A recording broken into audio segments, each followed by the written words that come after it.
le pouvoir français ne va pas enquêter sur la répression au Cameroun. Là, ça n'est pas du pouvoir, là. C'est pas le pouvoir français. Non, c'est le tribunal. Mais c'est le tribunal. C'est pas. Il faut savoir une chose. Il y a on sait bien les magistrats, les instructeurs, instructeurs, et les magistrats qui siègent. Oui, et donc, du coup, les magistrats qui siègent sont... un avocat quand même. Oui, justement, les magistrats qui siègent sont autonomes. Mais les procureurs sont indépendants, pas précis. Mais les procureurs, oui, impartiaux. On sait bien que dans certains procès, certains dossiers... vous écoutez que c'est l'État français qui décide. Oui, on sait bien que dans certains dossiers, on peut changer le procureur qui entre plus dans le dossier parce que c'est un dossier qui concerne un autre pays et tout dépend des relations politiques avec ce pays. Et en plus, il faut savoir que, imaginons qu'il porte plainte et il y a une instruction. Mais il va y avoir beaucoup de plaintes. Dans plusieurs pays, il y a beaucoup de manifestations qui sont réprimées. Alors. Il va y en avoir beaucoup. Et souvent, c'est parce que les pouvoirs, même le pouvoir français, aimerait. Parce qu'il y a le côté diplomatique et le côté judiciaire. Les tribunaux français ont été saisis des dizaines et des centaines de fois depuis des années au nom de la compétence universelle. Il y a des dossiers qui n'ont pas... Ce n'est pas une première. Non, mais attendez. Il y a des dossiers qui n'ont pas abouti et des fois qui aboutissent en fonction du changement de gouvernement en France. Non, c'est la mode de critiquer la magistrature. Et, moi, je suis beaucoup plus... Il y a des juges compétents, efficaces, il y en a d'autres qui le sont moins, comme dans toutes les professions. Mais globalement, la justice française est indépendante, elle est impartiale, et le parquet ne reçoit pas d'ordre individuel sur une affaire précise.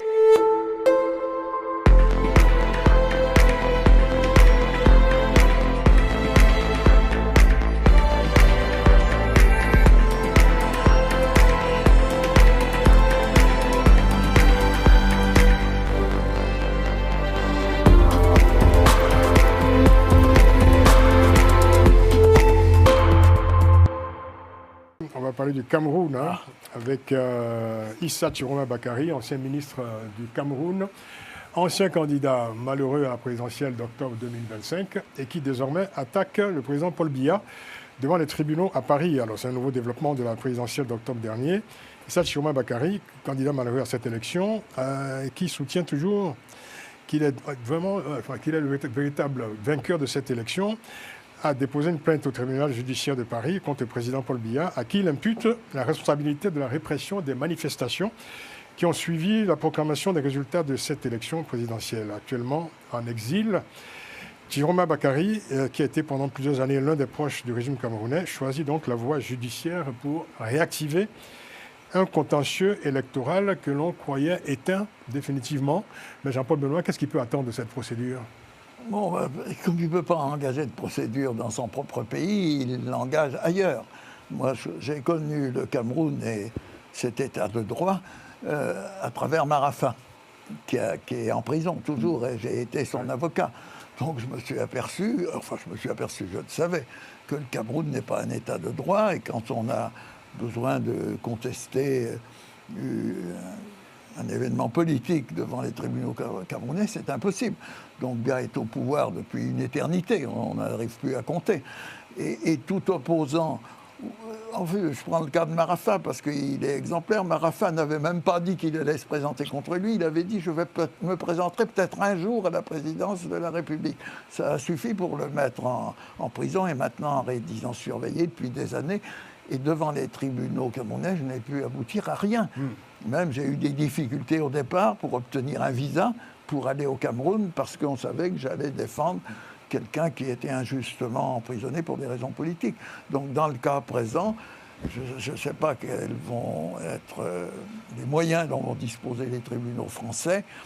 C'est un moyen de pression politique, c'est sûr, de la part de ce Camerounais. Oui, parce qu'il dépose plainte à Paris au nom de la compétence universelle. Exactement. Est-ce que cette notion de compétence universelle a aujourd'hui un certain impact ou beaucoup moins qu'autrefois ? Non, ça a un impact et il faut l'utiliser chaque fois qu'on peut l'utiliser. Après, c'est les tribunaux qui vont juger et qui vont décider si cette procédure est recevable, et il y aura une instruction, etc. Mais c'est quand même un moyen de pression et c'est une façon de dire la vie politique au Cameroun n'est pas totalement là.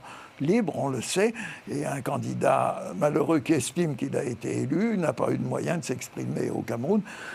Et c'est sûr, tout le monde le sait, que l'élection présidentielle au Cameroun, elle est gagnée avant qu'elle ait commencé d'être mise en œuvre. Si je vous entends bien, ce dépôt de plainte est un acte politique également. Bien sûr, c'est un acte à la fois judiciaire, mais avec une implication politique, puisque ça porte sur un sujet politique.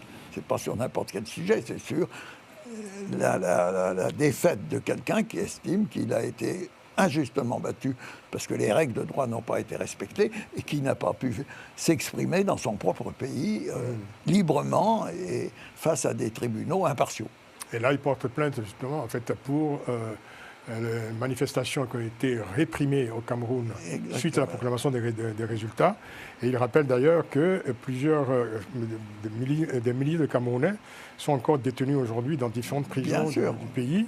Il en dénonce les conditions de détention, selon lui, illégales et contraires aux droits fondamentaux. Bien sûr. Gratien. Oui, pour moi, je pense que c'est Sachiroma Bakary. Le fait de porter plainte dans un tribunal français qui a une compétence juridictionnelle internationale, comme le dit Jean-Paul, je pense que c'est politique. Si c'était le côté vraiment judiciaire, on sait bien que si on porte plainte en France, il doit avoir le parquet qui doit se saisir du dossier, faire les enquêtes, et le parquet est dirigé. Bon, le parquet dépend du gouvernement, de l'État. Oui, mais il n'y a pas d'instruction individuelle. Oui, il y a une politique pénale globale. On a vu avec le débat qui a eu lieu à propos. Mais il y a une certaine influence de l'État. Oui, donc tout dépend en fait des relations avec les États. On sait bien que, par exemple, le pouvoir français ne va pas enquêter sur la répression au Cameroun. Là, ça n'est pas du pouvoir, là. C'est pas le pouvoir français. Non, c'est le tribunal. Mais c'est le tribunal. C'est pas il faut savoir une chose. On sait bien les magistrats, les instructeurs, instructeurs, et les magistrats qui siègent. Oui, et donc, du coup, les magistrats qui siègent sont... un avocat quand même. Oui, justement, les magistrats qui siègent sont autonomes. Mais les procureurs sont indépendants, pas précis. Mais les procureurs, impartiaux. On sait bien que dans certains procès, certains dossiers... vous écoutez que c'est l'État français qui décide. Oui, on sait bien que dans certains dossiers, on peut changer le procureur qui entre plus dans le dossier parce que c'est un dossier qui concerne un autre pays et tout dépend des relations politiques avec ce pays. Et en plus, il faut savoir que, imaginons qu'il porte plainte et il y a une instruction. Mais il va y avoir beaucoup de plaintes. Dans plusieurs pays, il y a beaucoup de manifestations qui sont réprimées. Il va y en avoir beaucoup. Et souvent, c'est parce que les pouvoirs, même le pouvoir français, aimerait. Parce qu'il y a le côté diplomatique et le côté judiciaire. Les tribunaux français ont été saisis des dizaines et des centaines de fois depuis des années au nom de la compétence universelle. Il y a des dossiers qui n'ont pas... Ce n'est pas une première. Il y a des dossiers qui n'ont pas abouti. Et des fois, mais qui aboutissent en fonction du changement de gouvernement en France. Non, c'est la mode de critiquer la magistrature. Et, moi, je suis beaucoup plus... Il y a des juges compétents, efficaces. Il y en a d'autres qui le sont moins, comme dans toutes les professions. Mais globalement... La justice française est indépendante, elle est impartiale, et le parquet ne reçoit pas d'ordre individuel sur une affaire précise. Il y a une politique pénale générale, et il y a tout un débat sur ce sujet actuellement à propos de... Bon. Donc là, les juges vont faire leur travail, et puis ils peuvent aller enquêter, mais le Cameroun ne donnera pas l'autorisation si les magistrats, si l'instruction dit qu'il faut aller enquêter au Cameroun, il n'y aura pas de visa, et ils ne pourront pas enquêter. Mais voilà, les juges font leur travail. Il sait sonder votre esprit et votre pensée. Là, il est passé à côté. J'aimerais demander ce que vous pensiez de ces supputations. Non. Moi, je dis plutôt que Chiroma Bakary a raison sur 2 points. Depuis son exil gambien, on n'entend plus parler de lui. Et ce n'est pas bon pour un homme politique. donc le fait de relancer son cas devant une compétence française, c'est un acte politique, mais aussi ça lui permet de relancer sa carrière politique. En tout cas, d'être visible. D'être visible. La preuve, on en parle ici. En fait, tu me rejoins. Ben oui. Oui, mais moi, les critiques par rapport à la justice française, je ne vais pas m'aventurer sur ce terrain. En tout cas, il a le droit de déposer un dossier devant un tribunal, un pôle judiciaire qui a une compétence universelle. Maintenant, ce pôle judiciaire réagira ou bien donnera suite en fonction des dossiers qui seront fournis. Oui. Ce que je constate, c'est qu'il fait des accusations très graves par rapport à la famille Biya et à l'actuel régime, en disant que, bon, voilà, de l'or, du pétrole, du bois, à hauteur de 10 000 milliards de francs CFA s'est envolé du Cameroun. C'est une accusation grave. Je pense qu'il a suffisamment d'éléments parce qu'il a quand même été pendant des années ministre, donc faisant partie du Sérail. Donc je pense qu'il sait de quoi est-ce qu'il parle. L'autre aspect de la chose, c'est parce que également, on va vers d'autres élections au Cameroun et que les formations politiques sont obligées de s'adapter, de se réformer, parce qu'après cette présidentielle, ils ont laissé des plumes quand même. Donc il faut réorganiser. On a vu qu'au niveau du côté de Kamto, il est en train de faire, même certains avancent même qu'il est en train de faire une purge, parce qu'il y a des militants qui ont été considérés comme ayant joué le jeu du pouvoir. Donc toutes ces militants qui ne sont pas fiables ou bien qui ont joué aux espions, il faut les extirper de la formation politique. Et en dernier lieu, il y a une chose que tout le monde reconnaît au Cameroun, et ça lui est arrivé, ça veut dire les opposants. Tant que Paul Biya sera là, tant que cette machine sera là, les opposants n'auront que deux options, soit mourir à l'étranger ou bien mourir en prison. Et lui, je pense que dans sa situation actuelle, il n'a pas l'intention de mourir à l'étranger comme ce fut le cas avec le défunt Ahmadou Ahidjo. Il n'a pas l'intention non plus de mourir au Cameroun non plus. Oui, mais au moins, il essaie de faire bouger les lignes. Oui, très bien. Et c'est tout ça. Donc on revient justement à l'acte politique dont on parlait tout à l'heure. Effectivement, non, il y a toujours un soubassement en filigrane, c'est la politique. Oui. Vous voulez conclure, Grégory ? Oui, moi j'y vois plusieurs choses. Je pense que, comme dit mes camarades, il s'inscrit dans une dimension politique pour avoir de la visibilité. Ça, c'est indéniable. Et je pense, vu le contexte singulier du Cameroun, où il y a la privation des libertés, c'est très difficile d'émerger pour les oppositions. Donc c'est forcément, je pense, une bonne stratégie. Après, bien évidemment, il y a cette volonté aussi de rendre hommage à toutes ces victimes qui sont en détention, qu'il ne faut pas oublier par rapport à ça. Et c'est aussi une manière de ne pas tomber dans l'oubli. Donc je pense que c'est une visée juste.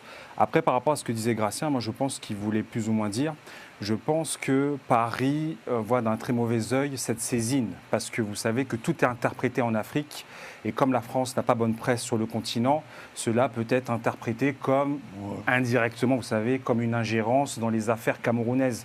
Parce que tout de suite, dès qu'on dit qu'on prend une saisine, même si je suis d'accord, il n'y a pas un état de droit au Cameroun, on dit qu'on prend on ne traite pas au Cameroun et que c'est saisi à l'étranger, et du coup, indirectement, on regarde le regard étrange. C'est un peu plus compliqué de déposer ce genre de plainte au Cameroun. Oui, non, mais je peut pas nier l'interprétation et tout ce que ça renvoie en termes de résonance. Absolument. Moi, je suis là pour analyser. Donc absolument. Oui, non, mais tu n'as pas totalement tort. Oui, c'est ça. Ça peut être interprété. L'analyse était utile. Merci, Francis. J'ai eu peur. À un moment donné. Est-ce que j'ai tapé à côté aussi En tout cas, les autorités camerounaises le présenteront comme une ingérence. Ça, c'est sûr. C'est de bonne guerre. Bon, pour l'instant, la seule réaction du côté des autorités camerounaises a été celle du secrétaire général adjoint du parti et ministre, je pense, c'est Grégoire... comment c'est ça ? Oui. Grégoire Oloa qui dit que bon voilà, il s'agite parce que juste il veut se faire remarquer. Oui. Bon, ça c'est une réaction diplomatique. C'est une réaction politique aussi. Oui, diplomatique et politique. Là, il fait de la politique. Oui, mais après, maintenant, je pense... C'est le ténor du parti. Ouais. Mais je pense que quand les choses sérieuses vont commencer, ça veut dire quand le parquet, le parquet va accepter d'offrir une instruction, je pense que les choses sérieuses... Alors, il faut quand même que je précise que Issa Chiroma Bakary est lui-même sous le coup de poursuites par les autorités camerounaises qui l'ont accusé, après l'élection présidentielle, d'incitation à la violence Dans le contexte donc de ces troubles post-électoraux. Et d'avoir posé un plan insurrectionnel. Absolument.